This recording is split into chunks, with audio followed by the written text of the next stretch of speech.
Another one of those old Frank Monday productions coming at ya. Unbelievable crowd. Great questions in the ideas room tonight. Just off the charts. Frank Monday, of course, knocking it out of the park. We will be back next week on Friday. All right. Frank Monday reporting to you live from the belly of the beast. Beijing, China, baby. How y'all good-looking, sexy people out in Happy Land doing today? I hope you are all right. Today we got some pretty exciting shit. Frank Monday's live. That's pretty exciting for one.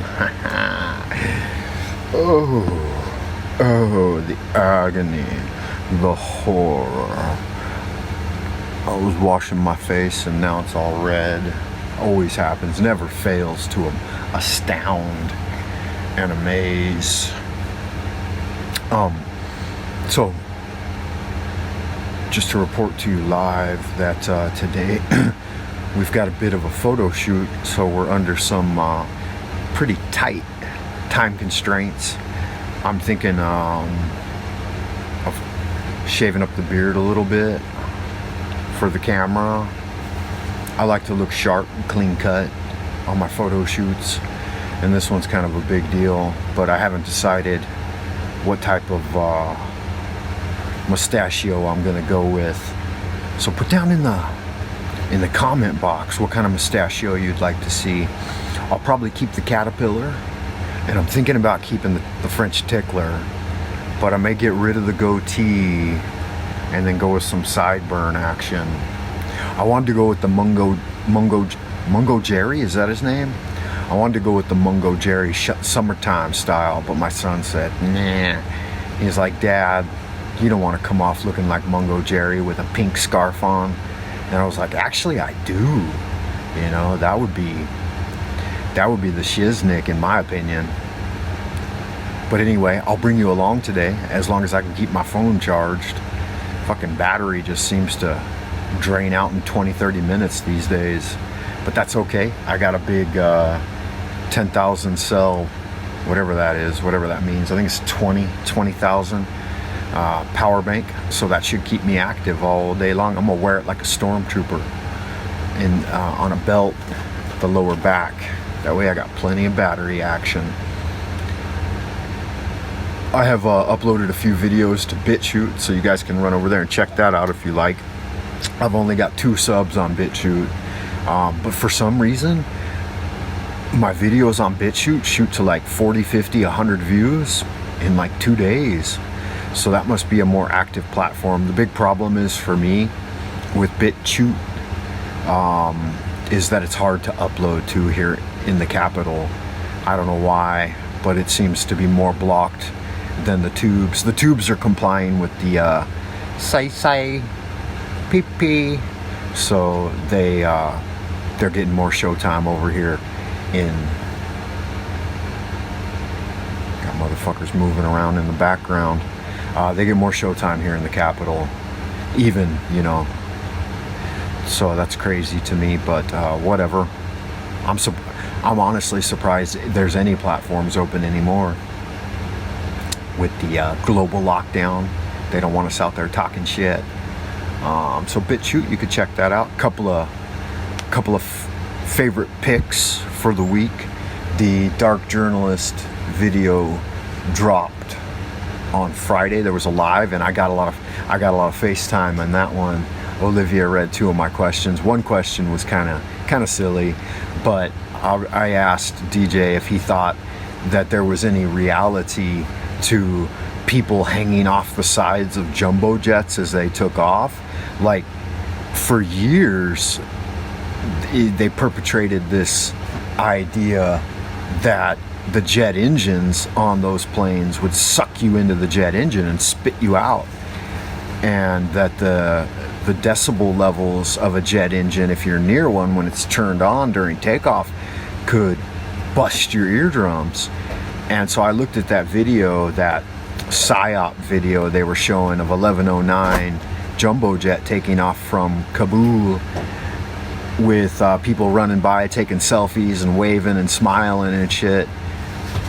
And the cognitive dissonance of folks getting holding on to a jumbo jet as it takes off into the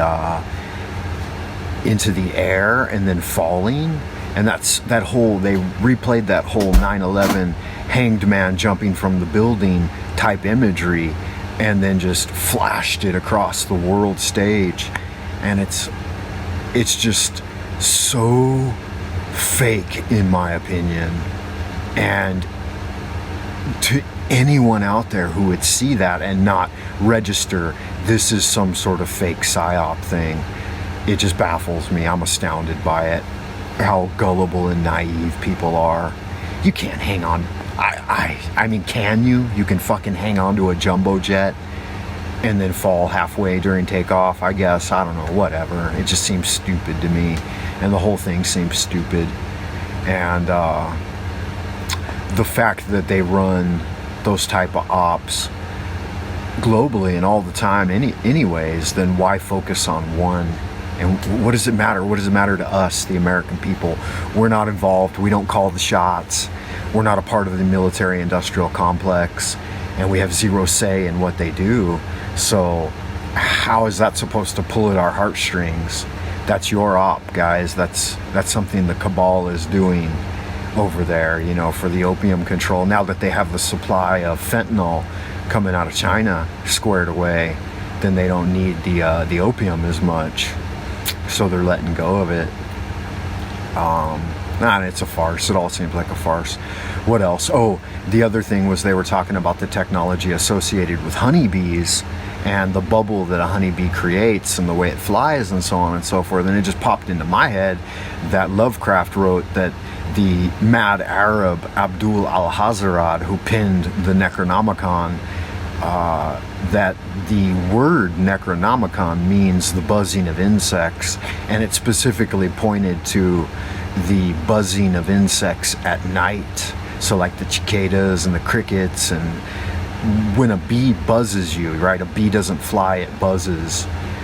And so that seems like that's a key instrument to the alien tech that we see, UFOs zipping around and stuff, that they create this bubble of time dilation, apotheum.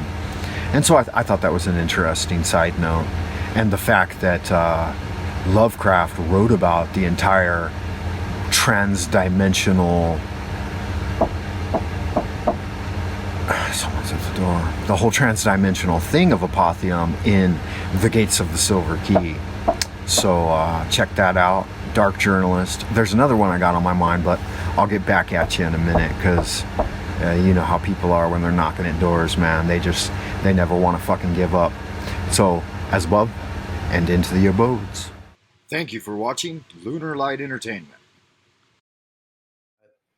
You know, the time that had passed was so different from how the time felt that I could see, you know, I could flash that moment of Bennett with Gurdjieff and say, you know, when somebody gets on a certain level, time ceases to be what it is, and your ability to access things and go to places also. Frank Monday, I don't know what Dark Journalist is. Also changes dramatically, and I think that is part of the incredible things that we're here to discover. Yes. Frank Monday said that Necronomicon means the buzzing of insects. Lovecraft pierced the veil and went through the gates of the Silver Key. Oh, wow. Well, you've got something very important there, and you may find that there's going to be a follow-up to your comments, sir, because there's something very interesting about Lovecraft we're going to bring out.